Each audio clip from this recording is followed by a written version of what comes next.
अब यहाँ पे बुध के दांत की बात लाल किताब करती है, तो शुक्र को अन्न लेती है। जब बुध को अंडा लेती है लाल किताब, तो शुक्र को स्पर्म लेती है। ऐसे आपको जोड़ते चलना है। बुध अगर अंडा है, अंडा हो गया तो शुक्र हो गया है अंडे को भेदन करने वाला स्पर्म। अगर बुध कन्या हो गया तो शुक्र हो गया आपका स्त्री। जब आप लाल किताब की ग्रह दृष्टि को देखते हैं तो उसमें 100% की दृष्टि होती है जो 1 से 7 में, 4 से 10 में होती है। 50% की होती है जो 3 से 9, 11 में होती है, 5 से 9 में होती है। उसके बाद 25% की दृष्टि होती है जो 2 से 12 में, 6 से 8 में, 6 से 12 में, 2 की 6 पे, इस तरह से 25% की होती है। इसके अलावा लाल किताब कहती है अपने से 7वीं दृष्टि होती है, जैसे मैंने मंगल की मिलावट और बुध की मिलावट के विषय में मैंने बताया है, एक पूरा वीडियो है उसका। उसके अलावा एक दृष्टि और लाल किताब बताती है जिसको वो कहती है बुध की नाली। ये दृष्टि जो है शुक्र और बुध इन 2 ग्रहों के बीच की आपसी दृष्टि होती है।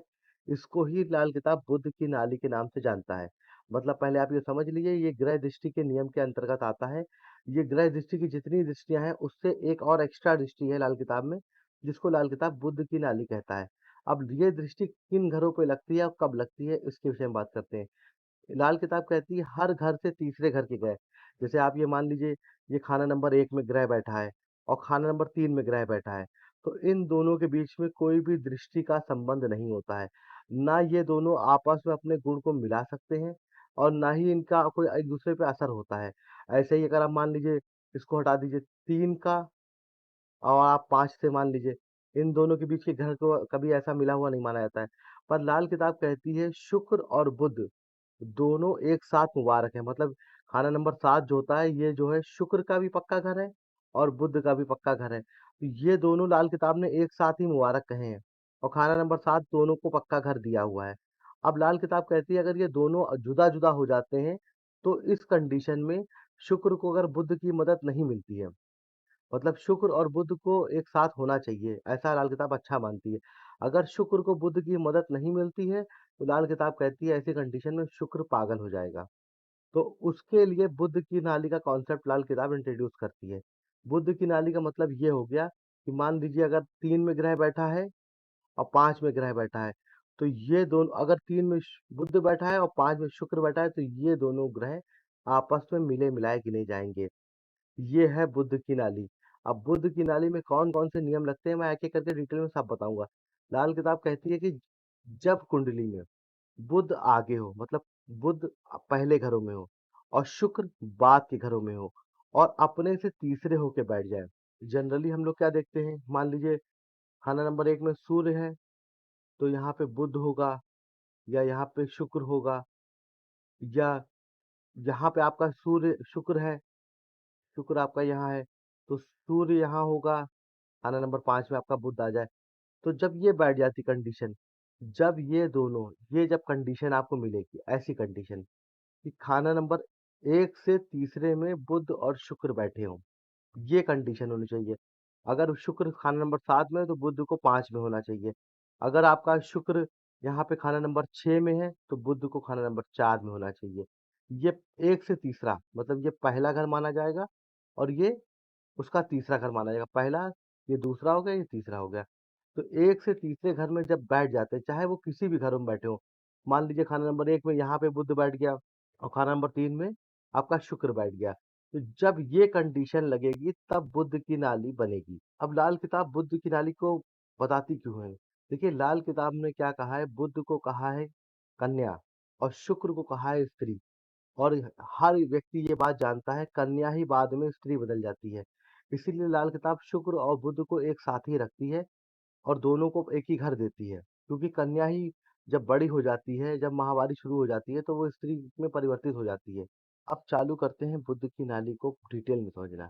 अब लाल किताब में देखिए कैसे लिख के आया है। लाल किताब कहती है अगर कुंडली में बुध शुक्र से पहले घरों में, पहले घरों का मतलब हो गया ये जो घर चलते हैं, शुक्र कहीं भी बैठा हो, मान लीजिए शुक्र बैठ गया आपका यहाँ पे, तो उसके पहले के घर कौन से होंगे? ये 3 पहले के घर होंगे। शुक्र बैठ जाए यहाँ पे, तो ये सब पहले के घर होंगे, ये सब पहले के घर होंगे। तो शुक्र कुंडली में जहाँ भी बैठा हो, मान लीजिए शुक्र आपका यहाँ बैठ जाए, तो ये उसके लिए पहले के घर होंगे। शुक्र अगर 11 में बैठ गया तो 10 तक का सब पहले के घर होंगे। ये यहाँ से पहले के घर होंगे और बाद का घर कौन-सा होगा? खाना नंबर 12 शुक्र जहाँ पे बैठा होगा, वो आपका समझ लीजिए वो आगे का भविष्य और अतीत इसको बाँट लीजिए। शुक्र अगर मान लीजिए खाना नंबर 1 में बैठ गया, तो इसका मतलब ये होता है खाना ये सारे घर उसके लिए बाद के हैं, बुध के लिए बाद के घर होंगे। तो लाल किताब यही बता रही है। लाल किताब कह रही है अगर बुध कुंडली में शुक्र से पहले घरों में बैठा हो और उठकर अपने बैठा होने वाले घर का असर ले जावे शुक्र बैठा होने वाले में। मतलब बुध अगर ये मान लीजिए बैठा हो 2 में और शुक्र बैठा हो 4 में, तो ये उठा करके अपना और अपना घर का असर खाना नंबर 4 के शुक्र में मिला देगा। अब बुध का लाया हुआ असर का जाती असर बुरा ना होगा। अगर इसमें जो है जब ये मिलावट होगी तो जो बुध असर लेकर आएगा वो कभी बुरा नहीं होगा बल्कि उसको भला ही गिना जाएगा। इस मिलावट के वक़्त अगर बुध वाले घर में शुक्र के दुश्मन ग्रह शामिल हो। अब यहाँ पे लाल किताब ने एक कंडीशन लगा दी। बुध की नाली में एक कंडीशन लाल किताब लगाती है कि अगर यहाँ पे बुध के साथ या किसी भी घर में बुध के साथ राहु हो या सूर्य हो, जो शुक्र के शत्रु ग्रह हैं, ये देखिए शत्रु का मैंने यहाँ पे लिख रखा है। अगर इस कंडीशन में बुध के साथ शुक्र के शत्रु ग्रह हों, तो ऐसे में शुक्र के पास ये अथॉरिटी है कि वो उसको इजाज़त नहीं देगा। मतलब ये जो बुध की नाली है, जो बुध और शुक्र के बीच होती है, ये पूरी तरह से नाली बंद होगी। इसको इजाज़त नहीं देगा शुक्र क्योंकि शुक्र के शत्रु बुध के साथ बैठे हैं और शुक्र अपने शत्रु का असर अपने में मिलाता अलाउ नहीं करेगा। तो ये नाली बंद होगी। अब इस नाली का उपयोग क्या भी मैं आपको बताऊँगा कि नाली का क्यों ये नाली देखी जाती है और क्यों इसका इम्पोर्टेंट हो रखता है ये चैप्टर लाल किताब ने इसको अलग से लाल किताब गृह दृष्टि के इतर इसको बताया है। बस यही एक कंडीशन लाल किताब ने ये बताई है कि अगर शत्रु बैठे होंगे तो वो बंद नाली बंद होगी लेकिन अगर यहाँ पे शुक्र के मित्र ग्रह बैठे होंगे तो ये नाली कभी शुक्र को पूरी इजाजत देगा और बुध को अपना असर उठा करके शुक्र में मिलाना होगा। अब ये नाली किन किन कंडीशनों में बंद होती है पहले आप ये समझ लीजिए। अगर शुक्र पहले घरों का है। अगर शुक्र बुध से पहले घरों में शुक्र यहाँ बैठा है और बुध यहाँ बैठा है, तो ये नाली बंद होगी।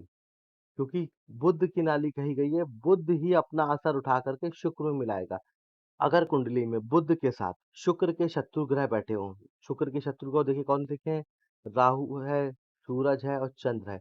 ये लाल किताब का पेज है जिसमें शुक्र की ये बराबर के ग्रह हैं, ये मित्र हैं, ये शत्रु हैं।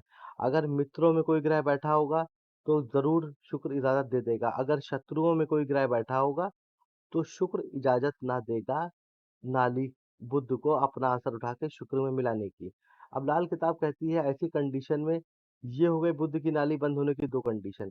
पर अगर जब शुक्र खाना नंबर 1 में बैठ जाए, अगर खाना नंबर 1 में शुक्र बैठा होगा, चाहे जन्म कुंडली हो, चाहे वर्ष कुंडली हो, अगर खाना नंबर 1 में शुक्र बैठा होगा तो बुध कुंडली में कहीं भी बैठा हो, उसको अप क्योंकि ये शुक्र की मालकियत हो गई, शुक्र के तख्त पे विराजमान होने का समय है। तो बुध कुंडली में कहीं भी बैठा हो, वो अपना असर उठा करके शुक्र में अपना असर मिलाएगा। इस ये हो गई तीसरी कंडीशन। अब लाल किताब यहाँ पे कहती है इसका जो मेन फायदा है, वो फायदा है मंगल से संबंधित। लाल किताब ने बुध की नाली का जो विषय बताया है, वो बताया है कुंडली वाले का निसंतान ना होना। अगर ये बुध की नाली बनती है तो कुंडली वाले की जो संतान होती है उसकी रक्षा हो जाती है और वो कभी निसंतान नहीं होता है। उसके लिए कंडीशन क्या बताइए अब आपको वो दिखाते हैं। देखिए लाल किताब बुध की नाली को जो मंगल से संबंधित जानकारी दी है वो इस तरह से दी है। बुध की नाली का खास फायदा मंगल से संबंधित है। किसी वक़्त मंगल में सूरज की मदद नहीं मिलती हुई मालूम होती है या चंद्र का साथ नहीं होता है। मतलब मंगल ऐसी जगह बैठा हो, मतलब मंगल को ना मंगल के साथ सूरज बैठा हो, ना दृष्टि से संबंध बन रहा हो, ना चंद्र के साथ बैठा हो, ना दृष्टि संबंध बन रहा हो। तो उसको उस कंडीशन में लाल किताब कहती है वो मंगल बद्ध हो जाता है। पर इस नाली की मदद से मंगल को सूर्य की मदद मिल जाती है जिससे वो मंगल बद्ध की जगह पे मंगल नेक बन जाता है। अब ऐसा कब होता है? ऐसा तब होता है मान लीजिए शुक्र यहाँ पे बैठा है खाना नंबर 7 में और बुध यहाँ बैठ गया और मंगल यहाँ बैठ गया। अब ये बैठ गया या बुध यहाँ बैठ गया, मंगल यहाँ बैठ गया या यहाँ बैठ गया बुध और मंगल, कहीं पे भी बैठ जाए, एक से तीसरे। अब लाल किताब कहती है जब बुध के साथ मंगल बैठा होगा, तो बुध अपना असर उठा करके और साथ में मंगल का असर भी उठा करके शुक्र में मिला देगा। और ऐसे में क्या होगा कि मंगल का असर मिल जाने से शुक्र जो है मंगल जो है वो शुक्र की औलाद को बचा देगा और कुंडली वाला निसंतान ना होगा, क्योंकि कुंडली औलाद की जो रक्षा होती है वो मंगल करता है, मंगल नेक। और इसमें लाल किताब ये कंडीशन लगाती है कि चाहे बुध और शुक्र पहले घरों में हो और चाहे बाद के घरों में हो, इस इस मिलावट में बुध का जो अपना जाति असर होगा वो असर नेक होगा। मतलब जो बुध की खराबियां होंगी वो इसमें नहीं काउंट होगी। अगर ये बुध बाद में भी बैठा है, देखिए मैंने यहाँ पे पहले ही बैठाया है, बाद में बैठाया है। अगर शुक्र के बाद के घरों में भी बुध बैठा है, तो भी ये अगर उसके साथ मंगल बैठा है, तो ये मिलावट पूरी होगी। और इसमें सबसे ज्यादा फायदा देवे वाले को उसकी संतान पे होगा कि वो उसको संतान कायम करने की शक्ति होगी उसके अंदर, और संतान उसकी मंगल उसकी संतान को बचा के रखेगा। मान लीजिए वर्षफल में बुध यहाँ पे आ गया राहु और सामने आ गया केतु, और यहाँ पे आपका जो है शुक्र हो गया और यहाँ हो गया बुध। तो ये कंडीशन की बात लाल किताब कर रही है। ये ऐसा कब हो सकता है? ऐसा वर्षफल में हो सकता है, क्योंकि शुक्र और बुध कभी अपने से सातवें तो होते नहीं है, ये अपने से तीसरे रहते हैं। पर वर्षफल में कुंडली के लाल किताब में इस घर का ग्रह उस घर में गया, उस घर का ग्रह इस घर में गया, तो ये कंडीशन लाल किताब कहती है वर्षफल में पॉसिबल है। अगर ये कंडीशन आपको लाल किताब में वर्षफल में मिलती है, तो लाल किताब कहती है ऐसी कंडीशन में कुंडली वाले के लिए मौत के बराबर बुरा ज़माना होगा। मतलब जब आप देखेंगे कि ऐसे किसी के जीवन का हाल निकाला जाता है, मृत्यु का समय जब निकाला जाता है, तो उसमें ये उसूल बड़ा काम करता है मृत्यु के समय में। जब आप अभी मैं उसके जब उस चैप्टर पे आऊँगा तो उसके बारे में आपको बताऊँगा कि जैसे मृत्यु का समय निकालते हैं, तो कैसे मारक स्थान और मारक समय की जानकारी लाल किताब वर्षफल के अनुसार देती है। तो अब इसमें देखिए लाल किताब अपने शब्दों में कहती क्या है, ऐसी मिलावट में जब राहु केतु दोनों शामिल हों, यह हालत सिर्फ उस वक्त होगी जब राहु केतु अपने से सातवें घर होने की वजह से बुध और शुक्र भी अपने से सातवें हो। जैसे मैंने आपको बैठा के दिखाया, ये यहाँ तक का ये नियम होगा। अब इसके बाद तो मंदा नतीजा होगा। ये अगर कंडीशन होती है तो मंदा नतीजा होगा, ऐसा लाल किताब कहती है। खास करके उस वक्त जब बुध होवे शुक्र के बाद के घरों में। मैंने शुक्र को पहले बैठाया है, बुध को बाद में बैठाया है।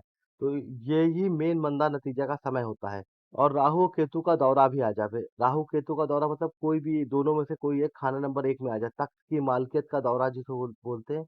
खाना नंबर एक में कोई आ गया, तो उस वक़्त कुंडली वाले के लिए मार्क स्थान मतलब मृत्यु के बराबर का भयानक ज़माना होगा। देखिए यहाँ पे लिखा हुआ है मौत के बराबर का बुरा वक़्त होगा, लेकिन यह शर्त पूरी ना हो। अगर बुध हो शुक्र के पहले घरों में, अगर बुध एक में बैठा है और शुक्र साथ में बैठा है, तो ये शर्त पूरी नहीं होती है। तो ये मंदा ज़माना ना होगा, सिर्फ़ राहु केतु के वक़्त ही मंदा ज़माना होगा, लेकिन शुक्र और बुध की मालकियत के दौरे पे ये मंदा ज़माना ना होगा। ये था बुध की नाली का पूरा-पूरा कॉन्सेप्ट।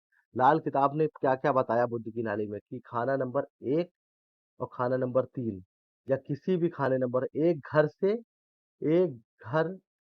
से तीसरे घर के ग्रह कभी आपस में मिला नहीं करते। चाहे वो यहाँ से यहाँ पे हो, चाहे वो यहाँ से यहाँ पे हो, चाहे वो यहाँ से यहाँ पे हो, चाहे वो यहाँ से यहाँ पे हो। इसको तीसरी दृष्टि कहते हैं, एक घर छोड़ के दूसरा घर। इस कंडीशन में लाल किताब कहती है एक घर के तीसरे घर के ग्रह कभी मिला नहीं करते।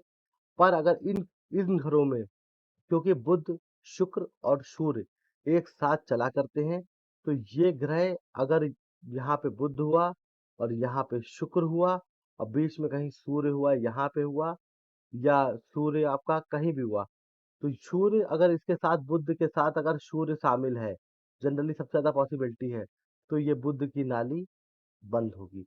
पर मंगल सूर्य और बुध एक साथ बैठने से मंगल नेक हो जाता है। मतलब टेवे वाला लावंत नहीं होगा, अपनी संतान नहीं होगा। पर अगर सूर्य और बुध एक साथ ना बैठे हों और सूर्य यहाँ पे हो और बुध यहाँ बैठा हो, शुक्र यहाँ बैठा हो, तो ये नाली मानी जाएगी। ये नाली क्या करती है? ये नाली शुक्र और बुध को मिला देती है। शुक्र और बुध को मिलाने से मसनूई सूर्य बनता है। लाल किताब में अगर आप पढ़ेंगे, तो इन दोनों का असर मिला-मिलाया गिना जाता है, तो मसनूई सूर्य बन जाता है। अब इस नाली में लाल किताब ने बताया है कि कंडीशन क्या है, बुध आगे होना चाहिए, बुध ग्रह कुंडली में आगे होना चाहिए, ये आगे होना चाहिए। और बाद के घरों में कौन होना चाहिए? शुक्र होना चाहिए बाद के घरों में, बाद वाले घर में। तो ये बुध की नाली बनती हुई मानी जाती है। लाल किताब ने बुध को कन्या कहा है, शुक्र को स्त्री कहा है। कन्या ही स्त्री में परिवर्तित होती है। तो जब कन्या आगे होगी, आप इसको ऐसे समझ सकते हैं, कन्या आगे है और पीछे है वो स्त्री। जब कन्या ही स्त्री में परिवर्तित होती है, स्त्री कन्या में परिवर्तित नहीं होती है। शुक्र का बैठा होने वाले घर का असर बुध के बैठा होने वाले घर में नहीं मिला माना जाता है, क्योंकि बुध कन्या है और शुक्र स्त्री है। इसको आप बहुत अगर डिटेल में जानना चाहेंगे, बुध को जब आपने देखेंगे मुखन्नस कहा गया है, नपुंसक कहा गया है। क्यों कहा गया है? क्योंकि जब तक महावारी चालू नहीं होगी तब तक कोई भी कन्या बच्चे को जन्म नहीं दे सकती। जब वो महावारी चालू हो जाती है तो वो कन्या नहीं रह जाती, वो हो जाती है स्त्री, वो शुक्र हो जाती है। तो इसीलिए शुक्र को स्त्री कहा गया है, बुध को मुखन्नस कहा गया है। इस तरह से भी आप समझ सकते हैं। अब लाल किताब ने बुध को अंडा कहा है। अंडा क्यों कहा है? अंडा मतलब अंडा जो बनता है एग, और शुक्र को कहा है स्पर्म। स्पर्म देखिए आप ऐसा होता है स्पर्म, ये स्पर्म कहा है। तो शुक्र 2 ग्रहों से मिलके बना हुआ है, इसीलिए इसको स्पर्म कहा गया है। ये बना हुआ है राहु और केतु से। स्पर्म में राहु जो होती है उसका हेड होता है, केतु उसकी टेल होती है। तो जो शुक्र से बुध में मिल जाने का असर, इसको ही लाल किताब बुध की नाली कहती है। स्पर्म का एग से मिल जाना बुध की नाली में आता है। इसमें मंगल का रोल इतना है कि मंगल उसको मदद दे सकता है। मंगल जब यहाँ पे बुध के साथ मंगल बैठा होता है, तो बुध के साथ मंगल बैठा होने से खून की मदद जब उसको मिल जाएगी नसों में चलने के लिए एग को, तो बुध की नाली कायम हो जाती है। इस तरह से भी आप बुध की नाली को समझ सकते हैं। इसको आप बहुत डिटेल में ले जा सकते हैं। बस खाली मैंने आपको सारे नियम बता दिए। अगर आपको इस सारे नियम में कोई कंफ्यूजन हो तो आप मुझसे पूछ सकते हैं। वैसे जनरली खाली इतना है कि एक घर के ग्रह दूसरे घर के ग्रहों से मिला नहीं करते। अगर बुध की नाली मिल जाती है तो ये मिल जाते हैं। असर खाली इतना है, बुध पहले होना चाहिए, शुक्र बाद में होना चाहिए, तो ये नाली मुकम्मल होती है। बुध के साथ शुक्र के शत्रु ग्रह नहीं होने चाहिए, तो ये नाली मुकम्मल नहीं होती। अगर यहाँ पे किसी वजह से के साथ सूर्य बैठ गया या राहु बैठ गया जो शुक्र के शत्रु हैं, तो ये इसको नाली को वो रोक देगा, नाली मुकम्मल नहीं होने देगा। शुक्र अथॉरिटी शुक्र के पास होती है, पर एनर्जी ट्रांसफर बुध की होती है। मतलब स्त्री के पास जन्म देने की शक्ति होती है, पर लड़की ही जो है कन्वर्ट होकर स्त्री में बदलती है। इस तरह से आप इसको समझ सकते हैं बहुत आसानी से। इसके बाद और क्या कंडीशन है? शुक्र जहाँ बैठा होता है वो अपना असर उठा के बुध में नहीं मिलाता है। बुध जहाँ बैठा होता है वो अपना असर और अपने साथ उन ग्रहों का असर, उस खाने में जो ग्रह बैठे होंगे उन सबका अपना अपना असर और खुद अपना असर उठा करके शुक्र में मिलाता है, जब ये नाली मुकम्मल होती है। इसके बाद लाल किताब क्या कहती है कि अगर किसी भी सूरत में बुध और मंगल एक साथ बैठ जाते हैं, तो ये नाली कहीं पे भी हो, बुध चाहे आगे बैठा हो चाहे पीछे बैठा हो, शुक्र अगर कहीं भी बैठा हो, तो ये नाली मुकम्मल इधर से भी हो जाएगी, इधर से भी हो जाएगी। अगर बुध के साथ यहाँ पे मंगल हो, अगर शुक्र खाना नंबर 1 में आता है, तो भी ये नाली मुकम्मल हो जाती है। क्योंकि शुक्र या तो बुध यहाँ पे होगा या तो यहाँ पे होगा, या वर्षफल में अगर ऐसा है तो बुध कहीं पे भी होगा, तो शुक्र की मालकियत के दौरा के वक्त बुध को अपना असर शुक्र में मिलाना पड़ेगा। तो ये नाली मुकम्मल मानी जाती है। इस तरह से बुध की नाली को देखा जाता है। इसका मैंने पूरा-पूरा जो वीडियो था, पूरी जितनी जानकारी थी मैंने आपको बता दी। इसके विषय में अब इसके बाद बुध के दाँत आते हैं, तो जब आप इसको कॉन्सेप्ट को देखेंगे, तो बुध का जो सबसे बड़ा संबंध होता है वो शुक्र से होता है। क्योंकि जब बच्चे के दाँत आ जाते हैं, अब आप बुध के दाँत को जब पढ़ेंगे तो बुध के दाँत में क्या होता है, जब बच्चे के दाँत आ जाते हैं, तब उसको शुक्र माने होता है अन्न। अब यहाँ पे बुध के दाँत की बात लाल किताब करती है, तो शुक्र को अन्न लेती है। जब बुध को अंडा लेती है लाल किताब, तो शुक्र को स्पर्म लेती है। ऐसे आपको जोड़ते चलना है। बुध अगर अंडा है, अंडा हो गया तो शुक्र हो गया है अंडे को भेदन करने वाला स्पर्म। अगर बुध कन्या हो गया तो शुक्र हो गया आपका स्त्री। कन्या और स्त्री का संबंध होता है। इस तरह से बुध अगर दांत हो गए तो शुक्र हो गया अन्न। इस तरह से लाल किताब बढ़ती चली जाती है। जब आप इसको बहुत पढ़ने लगेंगे, बार बार पढ़ेंगे, तो आपको ये चीज बड़ी आसानी से समझ में आ जाएगी कि जब एक चीज का संबंध दूसरे चीज से कैसे जोड़ना होता है। सबसे कठिन लाल किताब पढ़ने वालों को यही लगता है कि संबंधों को जोड़ना। जब हम अंडे की बात कर रहे हैं तो यहाँ पे हम अन्न की बात नहीं करेंगे। अंडे का अन्न से कोई संबंध नहीं है। जब आप बायोलॉजिकल जा रहे हैं तो आप उसको बायोलॉजिकल ही लें। जब आप जो है तत्व पे जा रहे हैं स्त्री कन्या पे, तो आप उसको तत्व पे रखें। जब आप उसको मटेरियल पे जा रहे हैं, तो आप उसको मटेरियल पे रखें। इस तरह से आप लाल किताब को पढ़ेंगे तो आपको बहुत आसानी पड़ेगी। आज के लिए बस इतना ही। आपका दिन शुभ रहे। अगर आपको मेरा वीडियो अच्छा लगे तो आप मेरे वीडियो को लाइक कर सकते हैं। धन्यवाद।